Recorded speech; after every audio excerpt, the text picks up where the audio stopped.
Hey, how's it going? Jossie here. So, if you're here watching this video, you've probably heard something along the lines of like, communicate more, be more vocal, communication is key. You might have heard this from like, other RPG guys, you might have heard it from like your current RPG lead or something like that. You've probably heard that kind of stuff a bunch of times before, right? And I'm gonna tell you, that's definitely true. Whoever told you that is absolutely correct. Okay, communication is so vital to winning in RPGs. But the part that's missing from that advice though, right, is what that actually means, right? What does it actually mean to communicate better, to be more vocal, and how do we actually do that? Obviously, there are some things which are important to communicate and some things which are not, right? We've been on both types of games before, I'm sure, where like sometimes you join and the Discord is completely quiet, no one says anything, and you're losing bases left and right because you don't know where the enemy team's going. And also probably you've been in games where people are just shouting, right? Tons of people are just talking over each other and no one's understanding anything. It's the same result where you lose bases because no one knows what's going on and you lose games.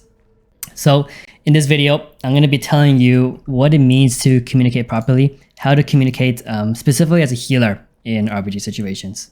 Okay, so most important thing to communicate in RPG is your map positioning, okay, your macro play. So basically, if you ever leave a base, right, if you're either getting a drink or you're dead, or if you're changing to a different base, you need to let your team know and make sure they understand, okay, that they're losing a healer wherever they're fighting. Also goes for right before you reach a base, right before you reach someone, or if you're going to respawn, let your team know that the healer count is changing in this fight that they're in.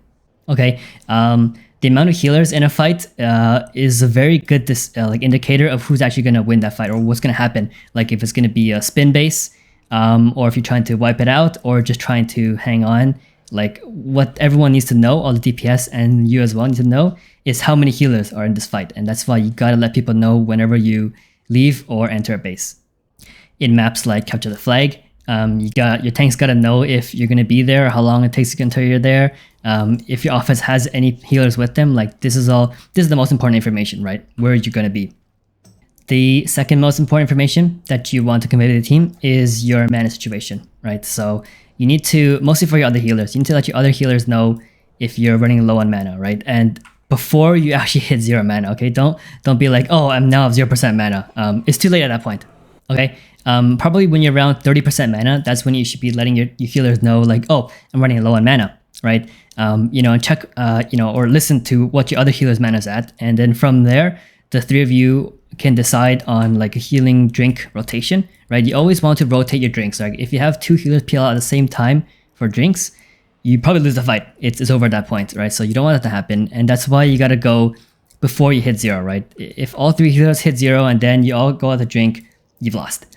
But if one healer is at 30%, right, the damage cooldown's out or something, then that one person goes out the drink. And then once he's back with full mana, the next person who's now at like, 10% maybe because you were drinking, right? He was healing during that time. He goes out to drink, and now that way you can just keep healing going on, right? And that's actually how you probably sustain team fights. It makes a really big difference to call this out. It's also good not only for your healers, but like they know that if you're running low on mana, you can get innervates. If you actually have to peel out to drink, then your DPS knows to play safer, use defensives, or like don't push out too far, right, while you're gone. Third thing that we want to be very vocal about, this is an easy one, is going to be your big defensive cooldowns, right? Things like barrier, paint suppress, or like orb mastery, or big sack if you're running it. These kind of things, make sure you, whenever you use them, preferably even before you use them, you call out what you're going to use and you call out who you're using it on, right? In the case of like a single target paint suppress or something like that. This is really important because together with your healers, you don't want to overlap these, right? Like if you have one barrier down, especially if you're running big dome, which a lot of times you are, right? You don't need more than that. Once you put down big dome, your team's probably going to survive for those couple seconds that is up. If you end up putting another big defensive on top, or like if you stack sack together with paint suppress, it's wasted. You're wasting your abilities. And whereas if you stagger them one by one, if you communicate well that you're using it, then basically you have twice as long where you keep the tank up or keep your DPS from dying. In a situation where like you see just damage coming out, right? If you're thinking like, oh, I should probably use barrier here, your other healers are probably thinking the same thing. Like, oh, we should use barrier here. And so if there's no communication going out there, all of you can drop all your defenses by the start when the enemy pops your cooldowns, and you're gonna survive that first burst, sure, but your whole team's gonna die afterwards.